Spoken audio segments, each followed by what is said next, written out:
السلام عليكم ورحمة الله.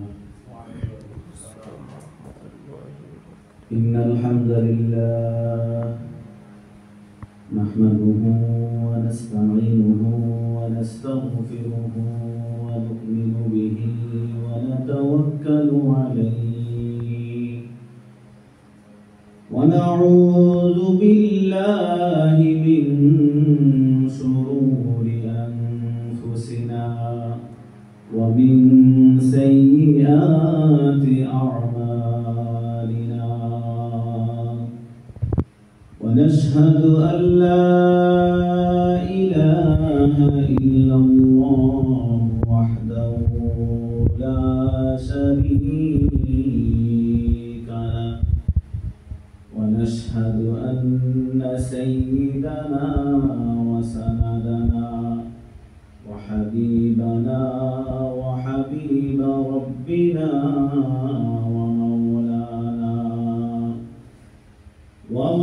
ومولانا ومن جانا محمدا عبده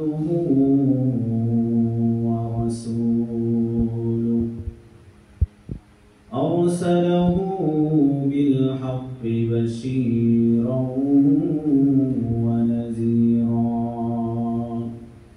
وداعيا إلى الله بإذنه وسراجا وقمرا منيرا أما بعد فقد قال الله تبارك وتعالى في كلامه المجيد وفي فرقانه الحميد أعوذ بالله من الشيطان الرجيم بسم الله الرحمن الرحيم ورفعنا ذكرك وقال الله تعالى في آية أخرى قل بفضل الله وبرحمته فبذلك فليفرحوا وقال الله تبارك وتعالى في شان حبيبه ومحبوبه ومعشوقه مخبرا وآمرا إن الله وملائكته يصلون على النبي يا أيها الذين آمنوا صلوا عليه وسلموا تسليما اللهم صل على سيدنا مولانا محمد وعلى آله سيدنا مولانا محمد اللهم صل على سيدنا مولانا محمد وعلى آله سيدنا مولانا محمد जाकोनी के सामने चेहरा दिखा लेना मुझे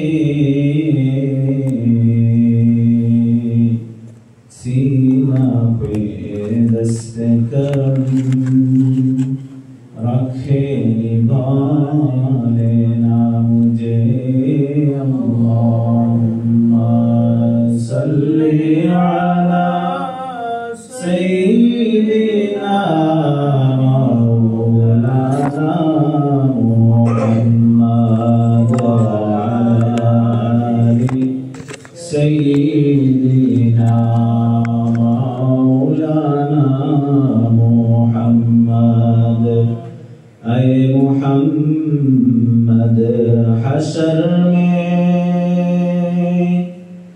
साथी बना लेना मुझे,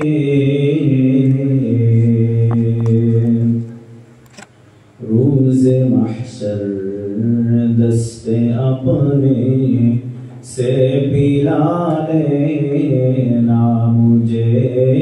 अल्लाहुम्मा सल्ली अला सय्यिदिना मौलाना मुहम्मद व अला आलि सय्यिदिना मौलाना मुहम्मद। उम्मतों में बेनवार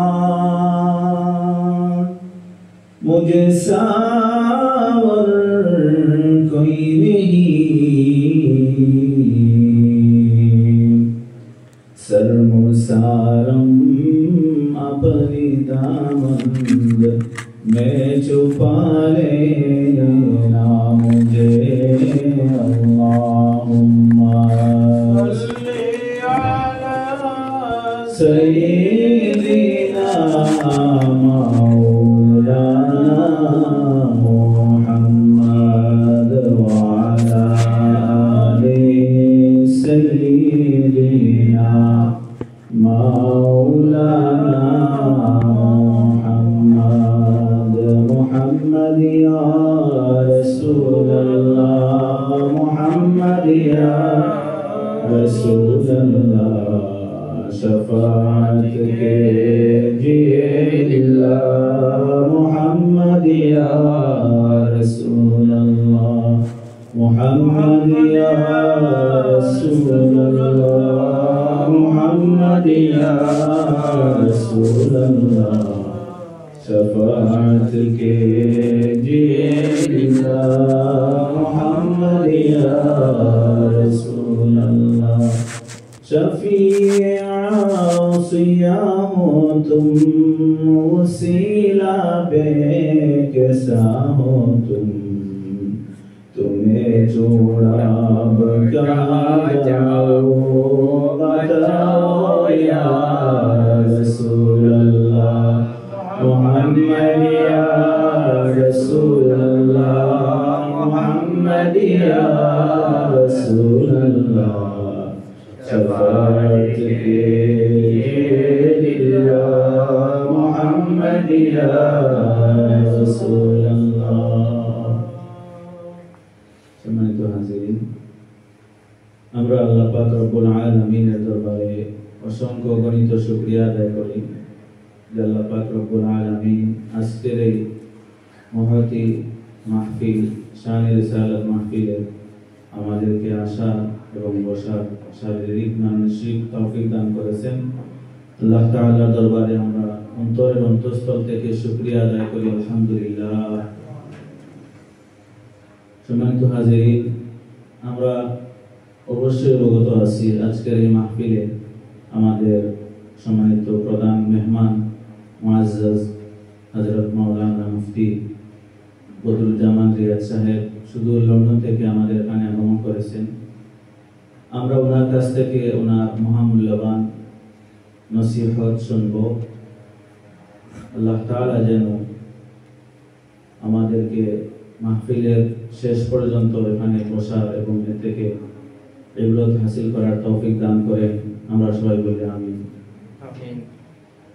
হাজিরিন, আমাদের সভাপতি মহোদয়ের অনুমতি ক্রমে আমি কিছু সময় আপনাদের সম্মুখে দণ্ডায়মান হয়েছি সামান্য কিছু আলোচনা করার নিয়তে। যদি আল্লাহ পাক রব্বুল আলামিন আমাকে তৌফিক দান করেন, কোরআন থেকে একটি আয়াত তেলাওয়াত করেছি নবীর শানে, সেই আয়াতের আলোকে দু একটি কথা বলবো। ওমা তাওফীকি ইল্লা বিল্লাহ আলাইহি তাওয়াক্কালতু ওয়া ইলাইহি উনীব।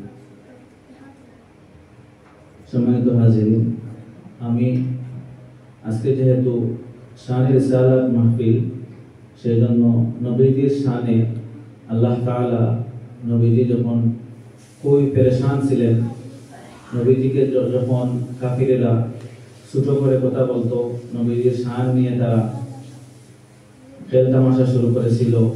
তখন আল্লাহ সুবহানাহু ওয়া তাআলা এই সূরা আলাম নাশরাহ লাক থেকে এই যে আয়াত আমি তেলাওয়াত করেছি, এই আয়াত নাজিল করে নবীজির শান মান আরো বৃদ্ধি করে দিয়েছেন। এই আয়াতটা ছিল ওয়া রাফা'না লাকা যিকরাক। আল্লাহ হাবিব সাল্লাল্লাহু আলাইহি ওয়াসাল্লামকে যখন তিনি পৃথিবীতে আগমন করলেন, আল্লাহর হাবিবের আগমনকে কেন্দ্র করে কিন্তু আমাদের এই লৌহ কলম, এই চন্দ্র সূর্য, আসমান জমিন তথা 1,24,000 মতান্তরে 2,24,000 নবী রাসূল সবকিছুই আল্লাহ তাআলা সৃষ্টি করেছেন। সেই আলোকে আল্লাহর হাবিবের আগমন বার্তা যুগে যুগে নবী রাসূলরা এই পৃথিবীর মানুষদেরকে, বনি আদমদেরকে ওনারা মেসেজ দিয়ে গেছেন যে শেষ জমানায় একজন নবী আসবেন, সেই নবীর নাম হবে আহমদ। কোরআনেও এর দলিল আছে। ঈসা আলাইহিস সালাম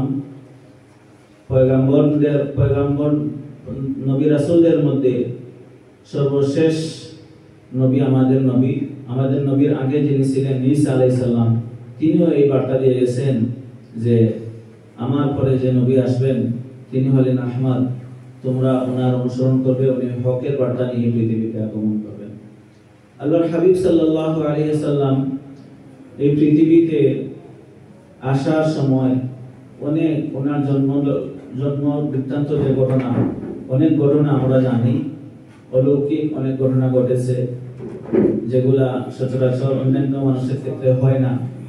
আল্লাহর হাবিবের ওলাদতের পরে আল্লাহর হাবিব সাল্লাল্লাহু আলাইহি ওয়াসাল্লামের যতক্ষণ পর্যন্ত তিনি 40 বছর বয়স পর্যন্ত তিনি নবুয়তের যে দাবি তিনি সেটা যতক্ষণ তিনি উত্থাপন করেননি, তার আগ পর্যন্ত উনাকে তৎকালীন যুগের কাফিরেরা, মক্কার বিখ্যাত কুখ্যাত কাফিরেরা, সেই জাহিলিয়াতের যুগের মানুষরাও আল্লাহর হাবিবকে আল আমিন বলে উপাধি দিয়েছিল। কেন?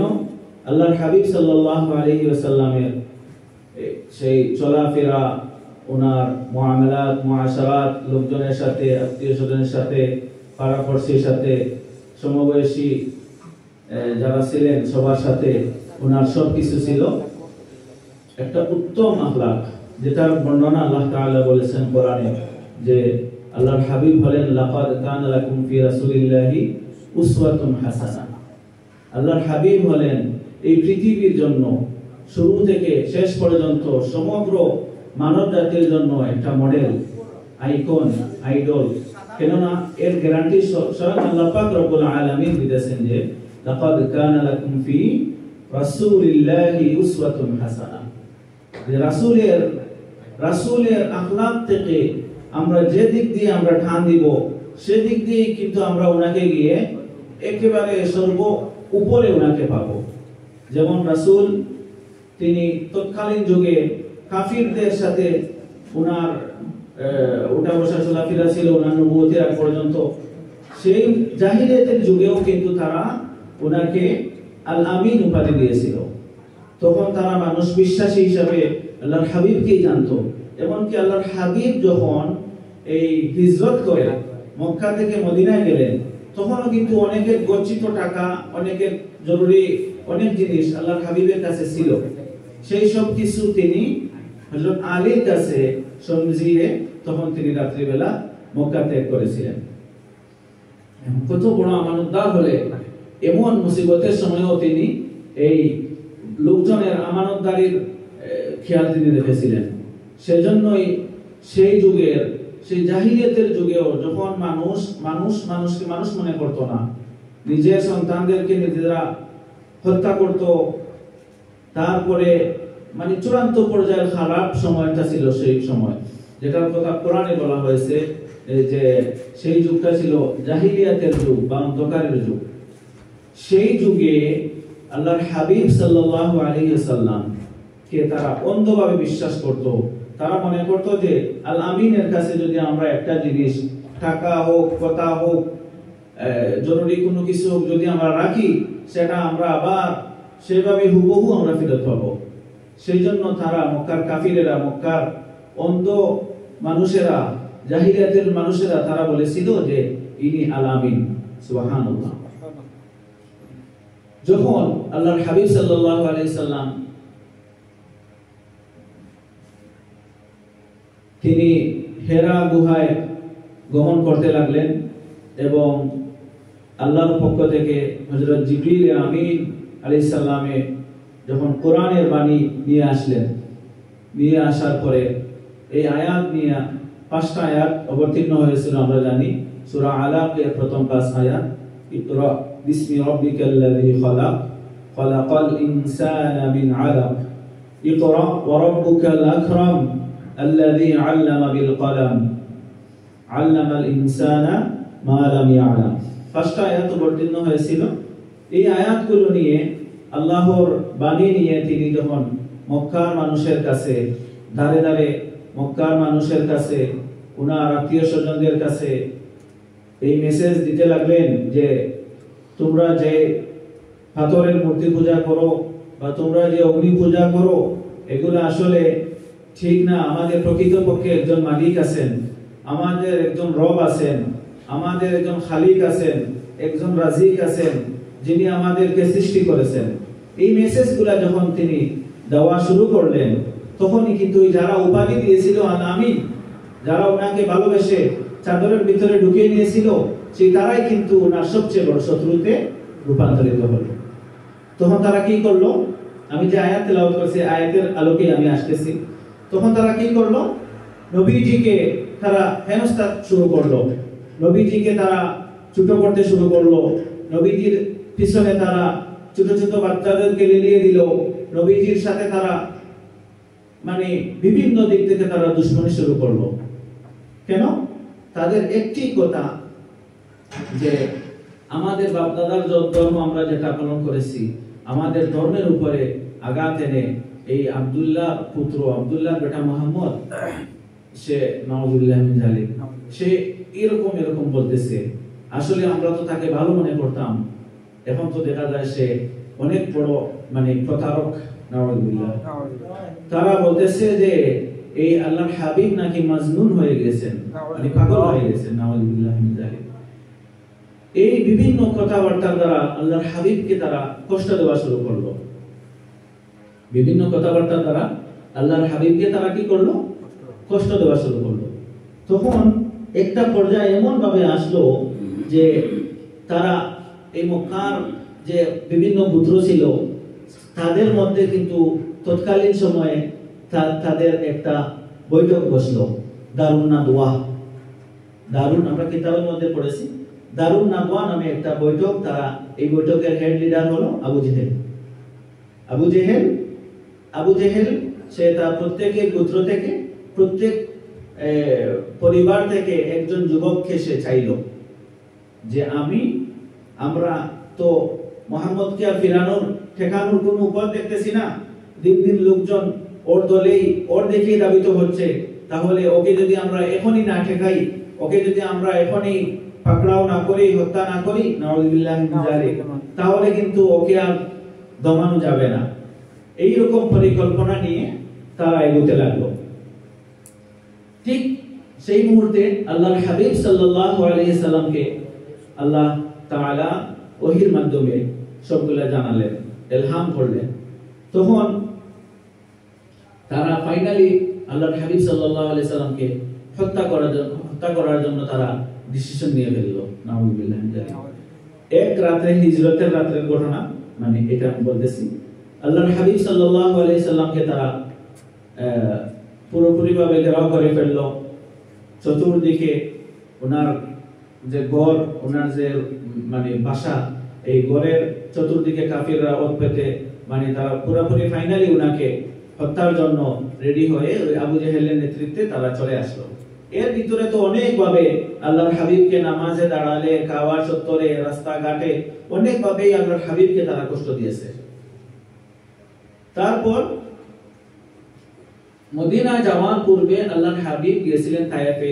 তায়েফ থেকে সেখান থেকেও তিনি ফিরে আসলেন। আবিসিনিয়ায় তিনি ওনার বার্তা প্রেরক পাঠিয়েছিলেন, সেখান থেকে ওনারা ফিরে আসলেন। এখন আল্লাহর হাবিব চিঠির মাধ্যমে মদিনায় যাওয়ার যে একটা সেফটি, যে একটা বার্তা তিনি পেয়েছিলেন, সেই বার্তার আলোকেই তিনি মদিনায় যাওয়ার মনস্থ করলেন। তো যে যখন সময়টা গণিয়ে আসলো, বিপদটা চতুর্দিক থেকে তারা আল্লাহর হাবিবের জন্য খুব নিকটে নিয়ে আসলো, ওই রাত্রিতে, যে রাত্রে আল্লাহর হাবিবকে তারা হত্যার জন্য চতুর্দিকে ওনার ঘরকে ঘেরাও করে ফেললো, তখন এর আগেই কিন্তু হযরত আবু বকরকে তিনি অবগত করে রেখেছিলেন যে এরকম এরকম হতে পারে, যদি আমার প্রয়োজন পড়ে আমি তোমাকে ডাক দেব, তখন যেন আমি তোমাকে পাশে পাই।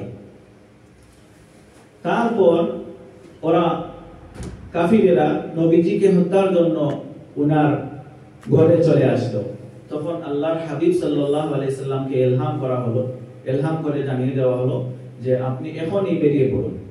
এই যে সূরা ইয়াসিনের ইয়াসিন ওয়াল কোরআনিল হাকিম ফাহুম লা ইউবসিরুন পর্যন্ত এখানে 10টা আয়াত আছে সম্ভবত। এই আয়াতগুলো পড়ে আল্লাহর হাবিব সাল্লাল্লাহু আলাইহি সাল্লাম বাড়ির মধ্যে ফুঁক দিলেন, ফুঁক দিয়ে এভাবে ছিটিয়ে দিলেন।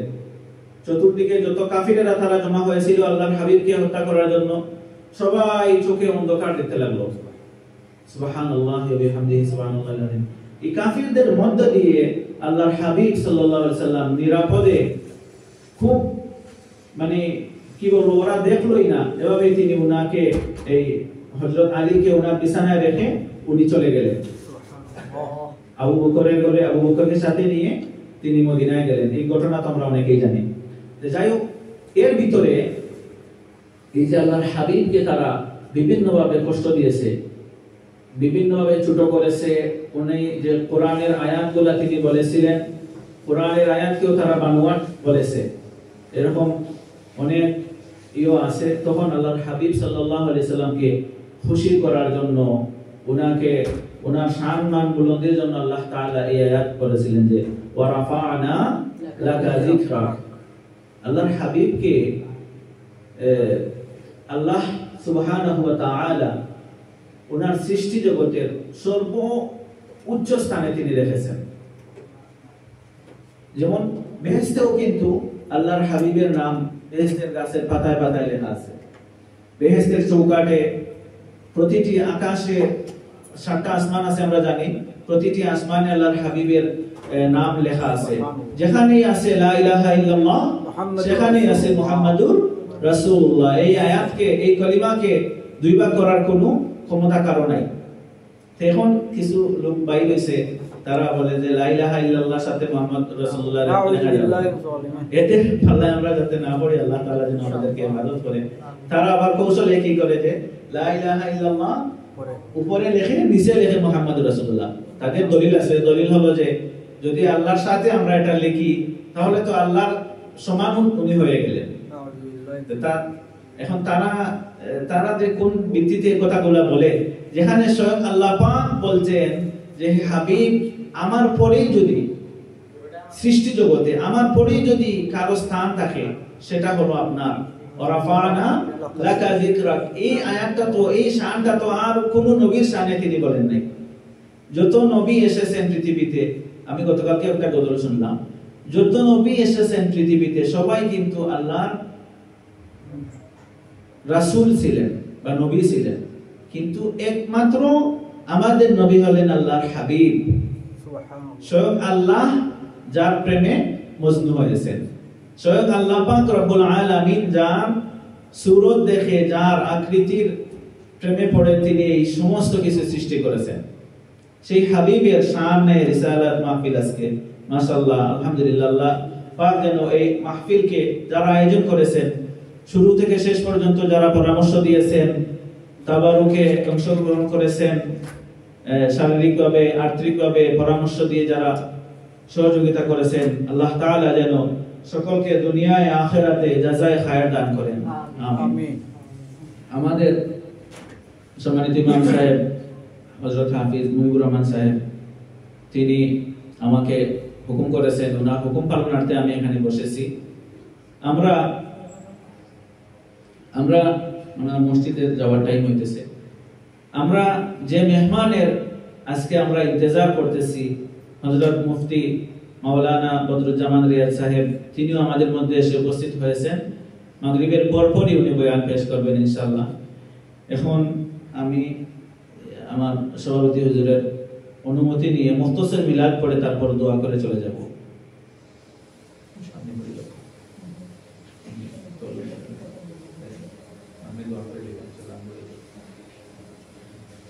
وآخر دعوانا الحمد لله رب العالمين وما علينا إلا البلاغ. أعوذ بالله من الشيطان الرجيم. بسم الله الرحمن الرحيم. نحمده ونصلي على رسوله الكريم. ولما تم من حمله صلى الله عليه وسلم شهران على أشهر الأقوال المروية توفي بالمدينة الشريفة المنورة أبوه عبد الله، وكان قد استهزأ بإخوانه بني عدي من الطائفة النجارية، ومكث فيهم شهرا سقيما يعانون سقمه وشكواه. ولما تم من حمله صلى الله عليه وسلم على الراجي 9 أشهر قمرية، ولا لزمان أن ينتهي عنه صلاة، حضرت أمه ليلة مولده آسية مريم في نسوة من الحاضرة القدسية، وأخذها المخاض فولدته صلى الله عليه وسلم نورا يتلألأ سناء. صلى الله على محمد صلى الله عليه وسلم. صلى الله على محمد صلى الله عليه وسلم. ربنا صل على من حل في خير البقاع. صلى الله على محمد صلى الله عليه وسلم. صلى الله على محمد صلى الله عليه وسلم. يا نبي سلام عليك، يا رسول سلام عليك، يا حبيب سلام عليك. صلوات الله عليك يا رسول الله.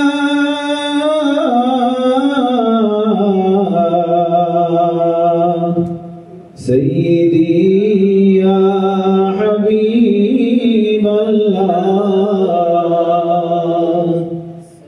दीदार रौदा की तमन्ना दिल में है, यही तराना है कैसे मदीना जाना बेकुल है दिले दीवाना।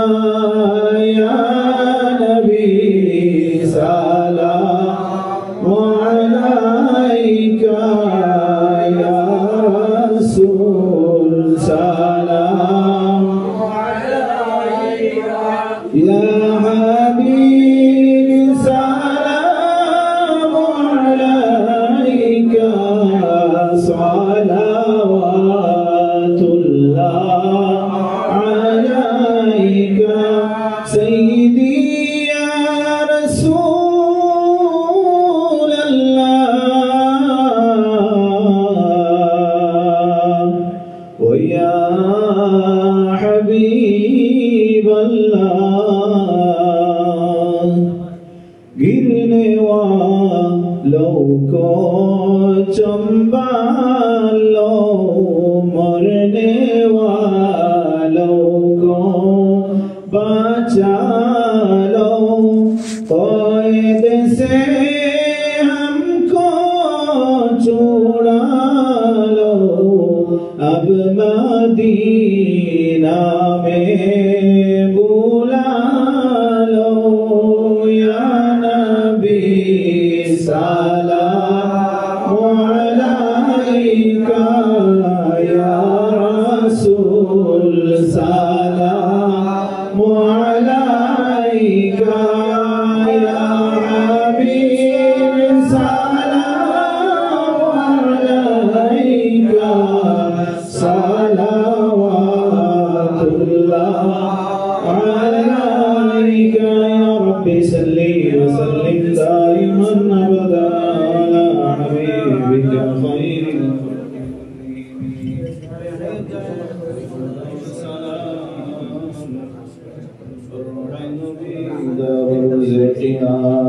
بلغ العلا بكماله كشف الدجى بجماله حسنت جميع خصاله صلوا عليه وآله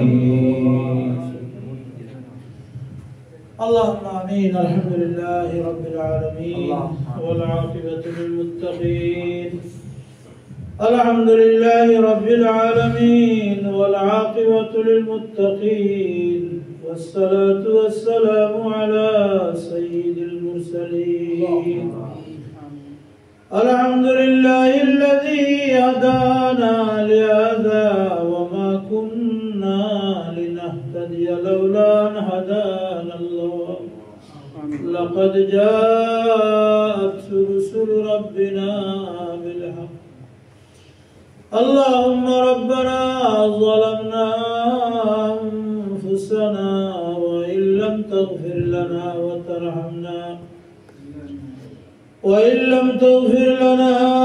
وترحمنا لنكونن من الخاسرين. অসংখ্য মোবারকবাদ আমাদের আজকের এই মাহফিলের সম্মানিত বিশেষ অতিথি হযরত মাওলানা হাফিজ কারি ফরহাদ হোসেন সাহেবকে, লতিফিয়া ফুলতলি জামে মসজিদ বার্সেলোনা এর পরিচালনা কমিটির পক্ষ থেকে